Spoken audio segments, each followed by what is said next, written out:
Bienvenue, vous êtes sur la chaîne de Weverse et on va vous parler de Killers of the Flower Moon.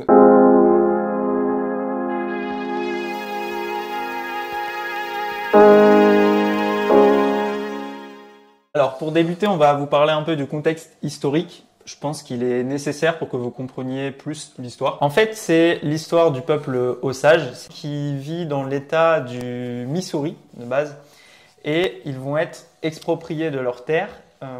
Pour ça, ils vont recevoir, en fait, ce qui est très rare, je crois, à l'époque, de l'argent de la part de l'État. Et ensuite, ils vont du coup déménager dans l'État d'Oklahoma où se passe l'intrigue du film. Et ce qui va se passer, chose assez rare à l'époque, c'est qu'ils vont tout simplement acheter les terres. Et sur ces terres en Oklahoma, il y a du Pétrole.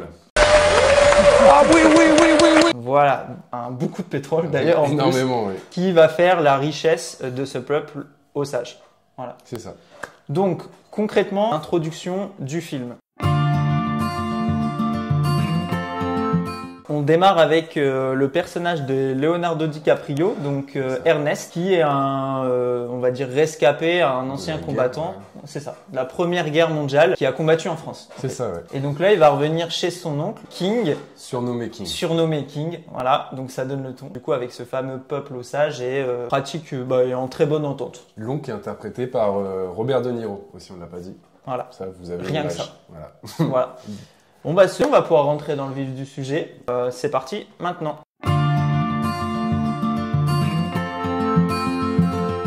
Alors Evan, quels sont tes points positifs pour le film? Le point positif, l'immersion. L'immersion parce que on est plongé dans cette ville d'Amérindiens. Ça prend le temps, évidemment, de ce qui va être un point aussi négatif du coup, le temps. Mais il prend vraiment le temps de nous parler de ce peuple et on passe du temps avec chaque personnage. Et donc pour moi, l'immersion, elle marche vachement. Moi, en fait, je me suis renseigné un peu sur le film avant de le voir et on apprend que c'est vraiment des vrais décors. La gare de Fairfax. Ouais. Et ils ont vraiment construit la gare. Okay. Ils ont ramené un champ de fer exprès pour le train, etc. Okay. Donc vraiment, comme tu dis, dans l'immersion, on y est complètement. Enfin, il n'y a aucun fond vert, il n'y a rien. C'est vraiment comme si on tournait. Enfin, dehors, c'est ce qui se passe de toute façon dans le film et ça rapporte vraiment quelque chose un peu d'unique au film. Et c'est ça. Vraiment le ton de l'époque est bien respecté car ils ont tout fait pour. Le sol un peu poussiéreux et boueux, ça marche bien et je trouve que c'est un des points vraiment positifs du film. C'est ça, pour rebondir, il y a aussi le côté grands espaces. Directement, on se prend une claque quand même au début du film. Il y a des grands angles en fait, survolés je pense par drone. Et là, on voit l'immensité des terres, du coup les animaux, les fermes, l'élevage. Et c'est vrai que ces plans-là, ils sont magnifiques. Donc voilà. DiCaprio dans le rôle de Ernest. Oui. DiCaprio, on le sait de toute façon, il joue très bien dans ses émotions, dans tout. On voit en plus le personnage qui se dégrade au fur et à mesure du film juste par son expression faciale. C'est ça. C'est-à-dire qu'au début, il est vraiment très joyeux. Il découvre un peu le peuple. Naïf. Voilà, c'est ça. Il comprend pas trop ce qui se passe. Il est vraiment sombre et devient de plus en plus blanc pâle, limite malade. Et pour moi, c'est un des vrais points positifs avec De Niro aussi qui joue très bien son rôle. Très charismatique. Ouais, effectivement. Point positif pour te rejoindre côté casting. Le casting, c'est un sans faute globalement. Donc ça c'est sûr. Et il y a la performance aussi de Lily Gladstone qui joue le rôle de Molly.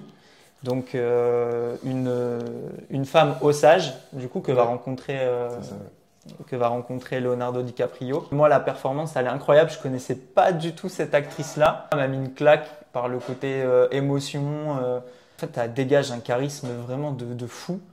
Et c'est pareil, elle se dégrade elle aussi c'est au fur et à mesure du film. Ouais, on a de l'empathie. En même pire, parce qu'elle a vraiment un rôle à un moment, c'est dur. Elle a très peu de paroles au final, donc ça doit être hyper difficile de jouer un rôle comme ça.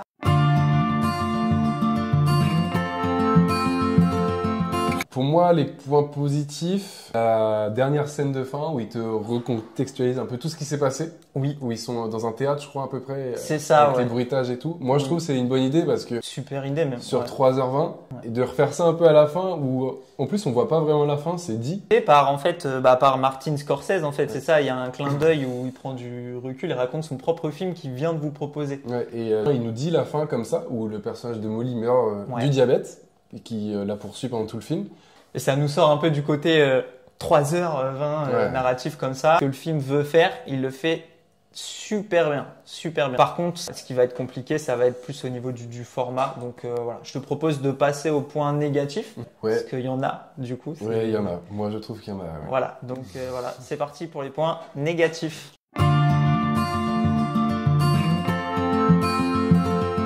Tu veux commencer du coup? Moi, j'ai beaucoup de négatifs. Je sens que tu as des choses à dire. Moi, ce film m'a pesé déjà. Enfin, vas-y. C'était compliqué, mais non, je vais te laisser ouvrir. Ok, ça marche. Pour pas le de problème. négatif. Deux possibilités. Il y a Prisme Cinéma, où là, pour moi, malheureusement, ça ne marche pas. Pourquoi? Parce que la durée, elle est trop longue. Et même pour des gens qui adoreront le cinéma comme nous, c'est trop long. 3h30. Trop long. Par rapport au film que c'est. Attention. Ouais. Voilà. Moi, je parle de ça. Oui. Parce que si je prends un Oppenheimer, qui est à peu près un petit peu moins long, mais moi, j'étais en haleine pendant 3h10. Et en fait, là, le problème, c'est que c'est pas du tout un film comme ça. C'est un film contemplatif. Donc, du coup, c'est quand même hyper long. Et pour moi, il y a bien 45 minutes de trop. T'es gentil pour moi. 1 heure. Je voulais pas dire 1 heure parce qu'il y a tellement de qualité. Mais oui, trop long parce que c'est trop mou aussi. En fait, j'ai pas envie d'action forcément dans ces films-là.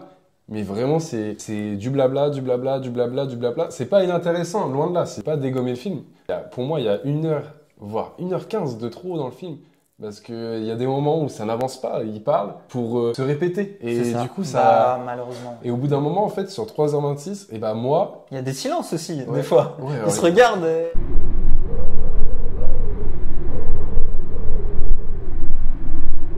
Et toi, t'es là, tu tournes de l'œil. Moi, ça me perd en fait à des moments. Ouais. Et... Deuxième point négatif, c'est fou de dire ça avec un film de 3h26 et où on dit que c'est lent, mais des fois ça va trop vite. Par exemple, ils éliminent des osages. Et je trouve que des fois, ils éliminent les personnages hyper vite. Genre, le personnage de Anna, où elle s'en va avec un gars, je sais plus trop, le frère de Ernest. Il y a une petite embrouille et tout, et après, elle s'en va. Ah oui, c'est cash, quoi. Okay. C'est bam bam, quoi. Parce que quand t'as dit ça, là, je dois te regarder comme ça, je pense à la caméra, mais en fait, c'est pas trop crédible, parce qu'il l'emmène, alors qu'en plus, elle dit aux autres, vous allez me tuer, il le laisse partir avec tout le monde. C'est bizarre, ça. Ouais, je trouve, ça manque d'un truc. Je trouve les morts vont trop vite. Des fois, c'est même pas contextualisé. Moi, j'aurais aimé qu'ils contextualisent comment ça s'est passé, qui est mort, et pas genre 2 heures après dans le film, quoi. Très gros point négatif. Donc, je vais pas dire ce que Scorsese aurait dû faire, parce que je suis personne pour dire ça.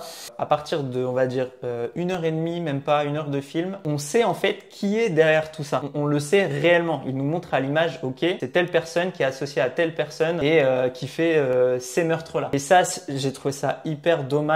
Parce qu'en fait, s'il avait gardé l'intrigue au bout du film... Ça nous aurait tenu un petit peu en haleine de se dire « Ah, on va regarder parce on est sûr. En fait, c'était bien eux. Parce que là, du coup, en fait, je sais qui est le meurtrier, je sais qui est avec qui. Et avec le rythme qui est trop lent, on s'ennuie. Non, c'est vrai que je l'avais pas... Je l'avais pas vu, mais c'est vrai que t'as raison. Ils auraient dû plus jouer sur le côté un peu enquête, en fait. Ah ouais. Parce que là... Sans découvrir qui était derrière tout ça. Moi, j'avais pas envie de savoir dès le début, en fait. À un moment, pendant 2 heures, tu sais qui c'est, tu sais qui vont le En fait, c'est trop prévisible. Et sur un film de 3h26, c'est pas possible d'être prévisible comme ça, en fait. C'est ça. Tu sors ça, en fait, sur une plateforme avec 2 parties, gardant un peu le côté mystérieux de l'intrigue. Ça serait vraiment, pour moi, le film de l'année. Parce qu'il y a tellement d'autres qualités. C'est parti pour la conclusion.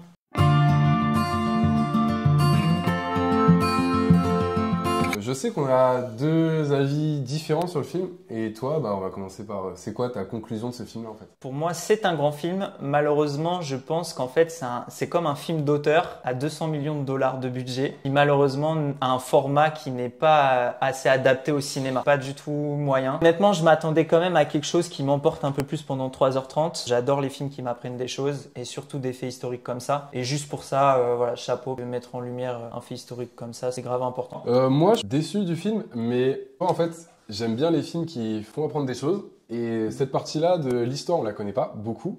Pour nous, en plus français, parce que c'est pas vraiment du tout notre histoire. Et les États-Unis veulent un peu pas trop en parler. Ouais, c'est cool de faire un film là-dessus, mais c'est un peu mal fait pour moi parce que on est obligé de nous étudier à côté, comme toi tu l'as fait, pour savoir qu'ils avaient de l'argent pour acheter les terres, etc. Alors que ça, je pense, sur 3h26, il aurait pu nous le mettre Et c'est tellement important en plus dans le film. Voir des Indiens, de comment ils se sont fait un peu évincer pour le pétrole et tout. Et en fait, tu te retrouves avec une relation amoureuse, comme il est là, en fait, un Game of Thrones, un peu pour, pas le trône, mais pour le pétrole, en fait. Je pense que il a fait une petite partie et il aurait pu en faire vraiment un contexte un peu plus global. Après, moi, je suis personne non plus pour critiquer Scorsese. Non, mais c'est notre chouette avis ce qu'il a après. fait. La durée fait que moi je sais que j'ai des potes qui vont pas y aller. C'est hyper dommage parce que effectivement ça mérite d'être vu. Mais voilà, moi c'est vraiment un peu de regret que j'ai. Ouais, moi aussi, j'y allais avec beaucoup d'enthousiasme. En plus, quand tu vois DiCaprio et il y a un petit Brandon Fraser qui qui vient pour un petit clin d'œil, enfin c'est un très bon acteur. Ouais, Donc casting, quand tu vois le casting, tu te dis ouais, ok, ça nous donne envie. Et ouais, ils jouent tous très bien en plus. Ouais, c'est ça, on peut pas, même des acteurs pas connus comme tu l'as dit, jouent très bien. Mais trop long, j'ai l'impression d'avoir perdu du temps sur ma journée carrément. Par contre, je pense que c'est un film qui peut bien vieillir dans le temps parce que moi je sais que déjà là avec un jour de recul, tu le digères. Ouais. Pour ceux qui ont vu Oppenheimer et qui se sont ennuyés devant Oppenheimer. Ah ouais, bah là, non, ça va être pire. J'ai pas envie de dire n'y allez pas parce qu'il faut aller au cinéma, c'est hyper important. On le souligne, c'est notre avis. Vous en débattez avec nous parce que c'est pour ça qu'on fait la chaîne, c'est aussi en parler. Dans les commentaires. Voilà, merci puisque vous êtes de plus en plus nombreux à nous suivre, notamment sur Instagram. Ça grimpe donc ça fait plaisir. Parce qu'il y a du contenu exclusif sur Instagram pour ceux qui suivent que sur YouTube. N'hésitez pas à venir, on a d'autres choses, on a une mini-série. Allez-y. Merci d'avoir regardé cette vidéo. Ouais, merci beaucoup. À plus tard, salut. Salut.